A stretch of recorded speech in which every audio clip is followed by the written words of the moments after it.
Good morning. So I was thinking the other day, which kind of made me laugh, because I'm reading through Proverbs, and something that came to mind in Proverbs 1, where it was saying that the book of Proverbs will help you to understand wise words and riddles and all of that. And I've read that several times, but then finally the lights came on. Why would you have to learn riddles or understand riddles and wise words? Because Dad speaks in riddles. So does Jesus. All of the parables, that's why he would always say, he who that has ears to hear, let him hear. If you got ears to hear, let him hear. They've never hidden anything. Nothing in Scripture is hidden. It's out there in plain sight, but it's in a riddle.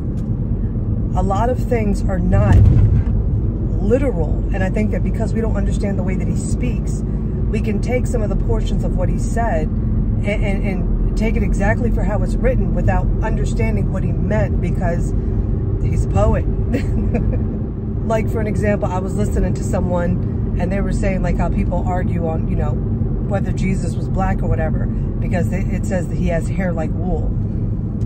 And they were like, oh, well, that's kind of interesting, because in that same portion of Scripture, it talks about his eyes being like fire. And you know, they only pick out what they want that suits them, instead of actually, you know, reading the whole portion of text and being like, okay, well, then what does that mean? And if that doesn't mean he literally has eyes of fire, then obviously the hair like wool isn't literal. So what does that mean? And it made me think about the mark of the beast. Now, I want to save this for later, because I have videos and things that I want to add with it. But a lot of people are looking for the mark of the beast to be an actual thing that goes into the forehead or the hand. But in the same portion of Scripture, Revelation chapter 14, it also says that God's people have a mark on their forehead. So everybody got a mark. It's either on the head or on the hand when it comes to the mark of the beast. And for God's mark, we only have it on the head, nothing on the hand. You know why? Because Jesus is our hand. He's the work. But I don't want to go too much into it, because I do want to talk more on it. But I think that we are witnessing the mark of the beast is right before us, but we're missing it because we're looking for a literal thing. Now, another popcorn thought that I had was, what is more important? Is it more important to think like God or to act like him? And I know a lot of people will be like, oh, it's more important to act like him. You got to act like him. You got to walk the way he walks.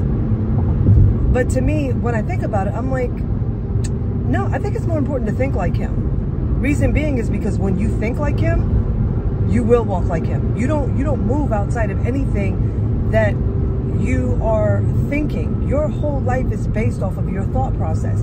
The way that you view life comes out of the way that you see the life in your thought process. So I think it's more important to get the mind right. And I think the focus has been getting the action right and bypassing the mind, when the only way that we can get to the action is actually through the mind. So that's another popcorn thought that I had. Now, another thing, getting to know him, I found it extremely interesting that as I was going through the Old Testament, the number one theme, even though his people were all over the place, the number one theme that I see is spiritual adultery. He's constantly speaking about the unfaithfulness of Israel, the unfaithfulness of Judah. It's always them and their idols. You've rejected me. You've rejected me. You've rejected me. And I think that, again, goes back to, well, what does that mean? Because Paul talks about it in the book of Romans when he mentions spiritual adultery.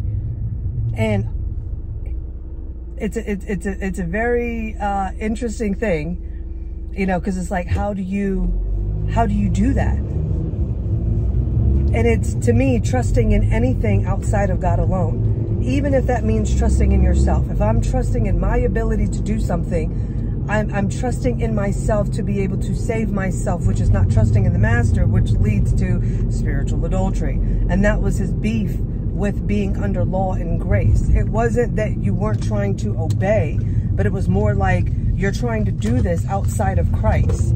So you're trusting in yourself. Spiritual adultery.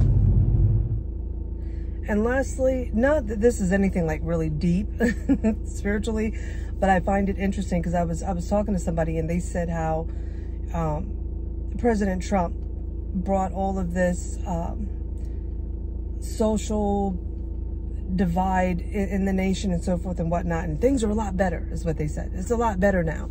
You know, we don't have all the things that we had going on then the way that we have it now. And as I'm thinking about it, I'm like, if I was to come on, you know, up on a mother and her daughter is screaming throughout the store and throwing things and hitting things, and I've seen it, it's just, you know, hitting their parent and messing through stuff and screaming, and the mom goes, stop it, that's enough. 1, 2, 3, no, stop it. And finally, instead of disciplining the child, she gives the child what she wants. And then she's cool. She's not screaming. She's not kicking. She's not hitting her mom. She's not throwing anything. She's behaving. I'm not going to look at that situation and be like, that's a good little girl. You know what? I thought she was a mess, but, you know, everything seems really good right now. No. And that's all that's how I see it. You know, you can say that things have gotten better, but to me, the whole time the man was in office, they was throwing a straight temper tantrum. Now that they've gotten their way, chill. That doesn't mean that it's better, because as soon as somebody else gets in office that takes power away from them and they don't like it, you're going to see that same temper tantrum happen all over again. It's not right. Just because you give somebody what they want doesn't make the situation go away, because they were making threats like this even before the election. Like, if he wins, it's going down. It's going down. It's like, wait, how can y'all boldly, like, make this statement and even publish it? Like, if he wins, we are going to burn this country to the ground. Oh, but if we take it, you know, we're good. We're good. But if you dare challenge it, we will burn this country to the ground. And I think that should be like a red flag for somebody, just to kind of like put the pieces together.